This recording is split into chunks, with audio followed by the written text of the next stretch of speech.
So there's one last thing I want to talk about in this chapter, and that is how we can chain array methods together.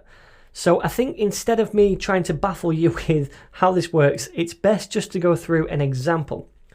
So then I have this products array right here, and inside this array we have several objects, and each object has a name and a price. Now imagine I want to do two things with this array. First of all, I want to filter the array. So that's the filter method. And what I'd like to do is filter out any product that isn't over 20 in price. So first of all, we want to do that one thing, and we'll get a new array from that filter method.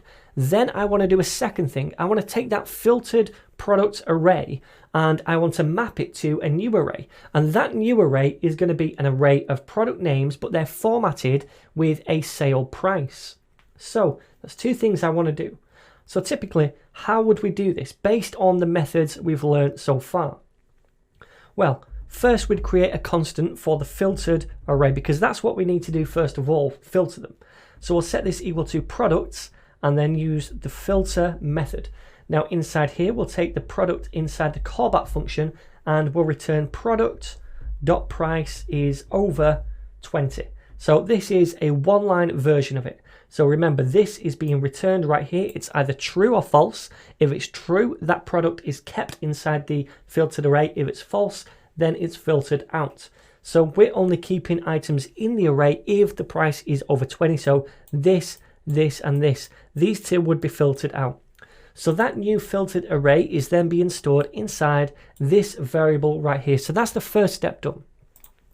Now the second step would be to map this filtered array into a new array, and that new array is going to be a formatted version of these products. It might be an array of sentences, like promo sentences. For example, each string for each item could say something like, the product name is this amount of money, and the amount of money would be halved.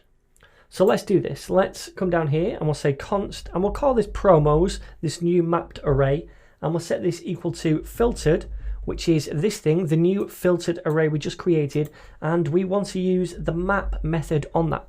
So inside this map method, we need a callback function, and inside the callback function, we pass the individual product, so the product we're currently iterating, and then inside this callback function, we're just going to return a template string, and that template string will say then we'll output a variable, which is the product.name, and remember, we can access the product we're currently iterating because we pass it in to the callback function.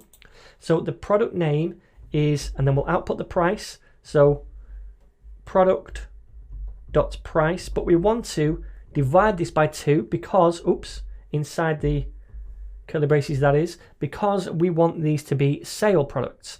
So we can do this kind of thing when we're outputting variables right here. We can perform some kind of math and it will work that out and output that value.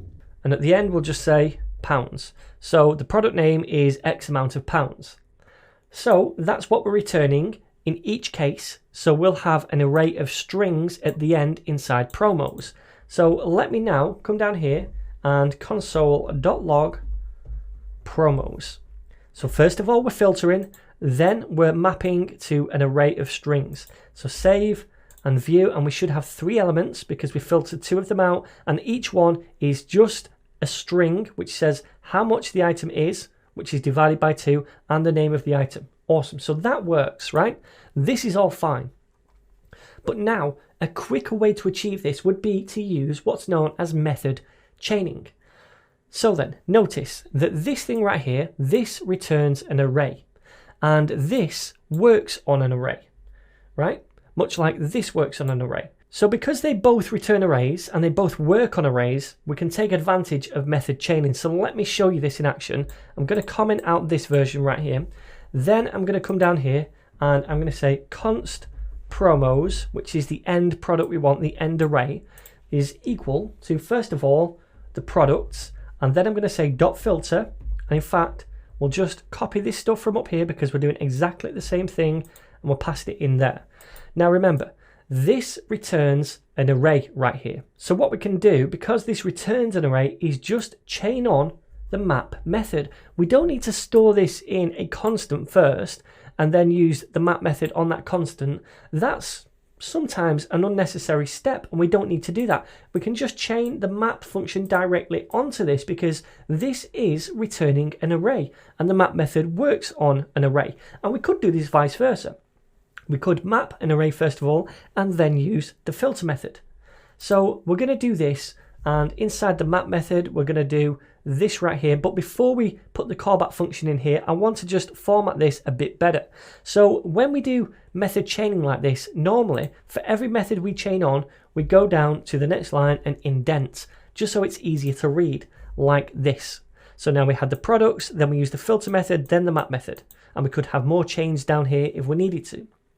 So inside here, inside the map method, I want to basically copy this, what we're returning, and I'm just going to do a callback function. I'm going to take the individual product again and pass it over here and place this right here. And we can do this because we're just returning a single value. So this is the shorthand, remember, on one line. So this is going to do exactly the same thing, but this time we've chained the methods together and it's a little neater and more concise than this. So if we log out the promos up here, it should be exactly the same. And we can see an array of 3 things and each one is a string. So this technique right here of chaining methods is not just unique to arrays. We could do it on other data types as well, for example on strings. As long as the methods return a string and the method we're chaining to that method is going to be working on a string, the same principle applies. Okay, so there we go, my friends. That is how to method chain, just to make things a little more concise.